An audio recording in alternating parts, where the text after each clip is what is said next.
तांगसू Huang के कपड़े iron करने के लिए मान जाती है। उसके बाद हुआंग बैठकर मैंग मैंग की फ़ोटो को देखने लगता है और उसके ख्यालों में खो जाता है। तांगसू खुशी खुशी से काम को करती है और उसके बाद हुआंग के कमरे में जाती है तो वो गलती से हुआंग के सीक्रेट रूम में चली जाती है और मैंग मैंग के बहुत सारे पोस्टर्स को देख लेती है। और फिर तांगसू समझ जाती है कि हुआंग मेरी फ्रेंड मैंग मैंग का बहुत ही बड़ा फ़ैन है। तभी उसे वहाँ उसकी फ़ोटो भी दिखती है जिसके ऊपर बहुत सारे डार्ट्स मारे हुए थे। तांगसू सोचती है कि मेरी फ़ोटो इस हालत में यहाँ क्या कर रही है। तभी हुआंग भी वहाँ आ जाता है और वो बहुत गुस्से में रहता है कि तांगसू वहाँ उसके सीक्रेट रूम में क्यों आई। वहीं तांगसू को उसकी दूसरी फ़ोटो भी दिखती है, उसके ऊपर भी डार्ट्स थे। तांगसू इन सब के बारे में इसका कारण हुआंग से पूछती है। हुआंग बताता है कि मुझे ये लड़की बिल्कुल भी पसंद नहीं है क्योंकि ये पैसों के लिए कुछ भी कर सकती है। इसका इसके डायरेक्टर के साथ भी अफेयर था, इसलिए ये ग्रुप भी एंड हुआ और इस कारण से मैंग मैंग को काफ़ी कुछ झेलना पड़ा और ये बहुत बदतमीज़ लड़की भी है। इसके बाद हम फ्लैशबैक का सीन देखते हैं जहाँ तांगसू बहुत ही ज़्यादा परेशान है क्योंकि उसे कहीं पे भी काम नहीं मिल रहा था। उसने गुस्से में हुआंग पे स्नैक्स फेंक दिए और उसे सॉरी भी नहीं कहा। तब प्रेजेंट में तांगसू बहुत शॉक होती है कि मैं इतनी ज़्यादा मोटी हो चुकी हूँ कि मेरा हेटर भी तक मुझे पहचान नहीं पा रहा।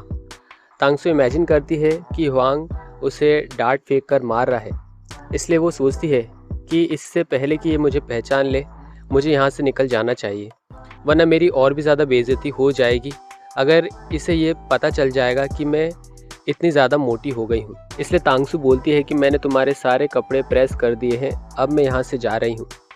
हुआंग कहता है कि पैसे तो लेती जाओ, लेकिन तांगसू उसकी बात नहीं सुनती। तभी अचानक से तांगसू से एक महंगा वास गिरकर टूट जाता है। तांगसू माफ़ी मांगती है कि मैंने इसे जानबूझकर नहीं तोड़ा। हुआंग कहता है कि ये बहुत ही महंगा वास था। तब तांगसू बोलती है कि भले ही ये कितना भी महंगा क्यों ना हो, मैं इसके पैसे दे दूंगी। फिर वहाँ से चली गई। फिर घर जाके उसे उस वास के रियल प्राइस का पता चला तो उसके होश उड़ गए और वो खुद से ही उस वास को चिपकाने लगी। फिर मकान मालिक गेट ज़ोर ज़ोर से ठोकने लगता है किराया भरने के लिए। तांगसू और ज़्यादा परेशान हो जाती है कि एक तो उसके पास पैसे नहीं हैं और समस्याएं और बढ़ती जा रही है। अगले दिन हुआंग के दोस्त उसे मेड के बारे में बताता है, लेकिन हुआंग उसे मना कर देता है क्योंकि उसे मेड्स का काम पसंद नहीं आता। और फिर वो प्यार से तांगसू के किए हुए काम को देखने लगता है जो कि एकदम परफेक्ट थे। तभी तांगसू डोर पे आ जाती है और हुआंग से माफ़ी मांगने लगती है क्योंकि वो वास को ठीक नहीं करवा पाती और उसे थोड़े पैसे भी देने लगती है और कहती है कि मेरे पास अभी इतने ही है, लेकिन मैं जल्द ही बाकी के पैसे दे दूंगी, बस मुझे 7 से 8 साल का टाइम चाहिए होगा।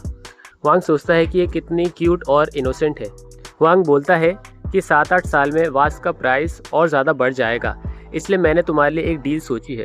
फिर हुआंग एक कॉन्ट्रैक्ट लेकर आता है और बोलता है कि तुम मेरी मेड बन जाओ, इसके बदले में मैं तुम्हें 5 लाख वॉन दूंगा, जिससे तुम वास का खर्चा भी दे सकती हो और इस घर में भी रह सकती हो। तांगसू इतने सारे पैसे सुनकर हैरान हो जाती है और पूछती है कि मैं ही क्यों। हुआंग सोचता है कि अगर मैं इसे बता दूं कि ये कुकिंग और क्लीनिंग अच्छी करती है तो ये भाव खाने लगेगी, इसलिए बोलता है क्योंकि तुम मोटी हो।